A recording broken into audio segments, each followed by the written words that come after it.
EXE спал. Сейчас Simple. Хотели войну, да, будет он у нас сейчас. 3 первых армора, щипцов и гранат никого нету. И есть минус от Армана по Эдди Форбсу. Кстати говоря, у Алдьера у нас есть хаешка, он ее потратил. Бахто уже у нас залез Рамазан, очень опасная позиция, тем не менее. Важный фраг от Армана, это был фраг на игру, скорее всего, на раунд.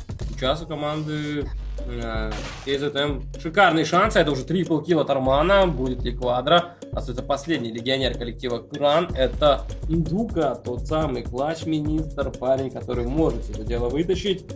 Ну и посмотрим, но нет, Арман, это минус 4 и первый раунд для коллектива KZM. Вот это начало за всю карту Инферно, мне кажется, сейчас Арман, знаешь, высвободится. Ну, Арман на Инферно тоже весьма неплохо отыгрывал и сейчас показывает то, что, ребята,